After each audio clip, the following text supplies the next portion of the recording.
Hoy vamos a leer la primera carta del apóstol San Juan, capítulo 2, del versículo 21 al 28. No les escribí porque desconozcan la verdad, sino porque la conocen, y porque ningún mentiroso procede de la verdad. ¿Quién es el mentiroso, sino el que niega que Jesús es el Cristo? Ese es el anticristo, el que niega al Padre y al Hijo. Todo el que niega al Hijo no posee al Padre. Todo el que confiesa al Hijo posee también al Padre. En cuanto a vosotros, lo que oísteis desde el principio, permanezca en vosotros. Si permanece en vosotros lo que oísteis desde el principio, también vosotros permaneceréis en el Hijo y en el Padre. Y esa es la promesa que Él mismo os hizo, la vida eterna. Os he escrito esto respecto a los que tratan de engañaros. Y en cuanto a vosotros, la unción que de Él habéis recibido permanece en vosotros, y no necesitáis que nadie os enseñe. Pero como su unción os enseña acerca de todas las cosas, y es verdadera y no mentirosa, según os enseñó, permaneced en Él.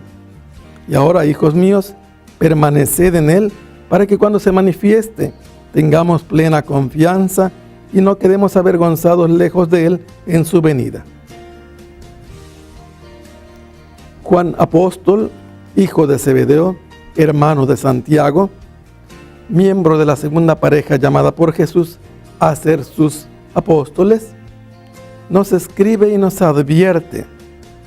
Pone las cosas por escrito para que no se borren, para que queden claras, para que a partir de allí se pueda discernir la verdad. Escribe cosas que de memoria saben ya, que les han sido enseñadas, transmitidas por los mismos apóstoles a los cristianos que permanecen en la única iglesia fundada por Jesús. Pero resulta que llegan de casa en casa y te dicen, le voy a enseñar lo que realmente enseña la Biblia. Les recuerdo que el Evangelio de Juan, si ya lo saben, y si no lo saben, se los enseño. En el Evangelio de Juan la palabra permanecer, permanecer, permanecer es una de las más repetidas, porque Jesús invita a permanecer en su amor, a permanecer en su enseñanza, a permanecer unidos en Él. ¿Cómo? Ustedes, si cumplen lo que yo les mando, permanecen en mí. Y aquí nos repite lo mismo Juan. ¿Cómo permanecemos en Jesús? Si permanecemos en su enseñanza, lo que oyeron desde el principio, permanezcan ustedes. Y entonces permanecerán unidos al Padre y al Hijo. Y quien nos une al Padre y al Hijo es el Espíritu Santo, que viene a ponernos en comunión con ellos. Pero si alguien niega que Jesús es el Cristo, que niega que Jesús es Dios, entonces es del anticristo, entonces está opuesto a Cristo. ¿Y quién nos niega que Jesús es Dios? Vayan a internet, pongan en el buscador, en el principio era el verbo, y les van a salir varias versiones. Los primeros que niegan la divinidad de Jesús alterando la Biblia son los testigos de Jehová, y nos vienen a decir que son cristianos y nos quieren enseñar lo que realmente dice la Biblia, cuando ya allí en un solo versículo niegan que Jesús es Dios, niegan que es el Hijo, y con eso niegan toda la obra de Jesús. Entonces, por otro lado, quien no acepta la enseñanza de Jesús, no permanece en Jesús.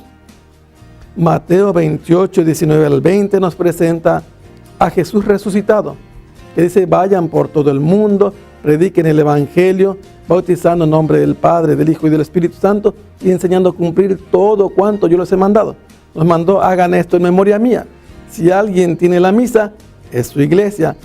A quien perdone los pecados le van a ser perdonados, está también en su iglesia. Si tú no tienes esto, no estás permaneciendo en la enseñanza de Jesús. Eres parte de los seguidores del anticristo o un anticristo más.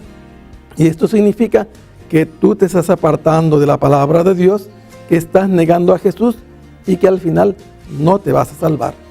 Por eso, atente a la enseñanza de la palabra de Dios transmitida por los apóstoles y no por aquellos que te enseñan un evangelio distinto. Así lo dice San Pablo en su carta a los Gálatas, capítulo 1 y versículo 9, y así lo repite varias veces. Lo mismo nos ha dicho hoy Juan. Si permanecen en lo que se les ha enseñado, entonces están guiados por el Espíritu Santo y podrán distinguir quién les enseña lo contrario y apartarse. Que el Señor los bendiga. Hasta pronto.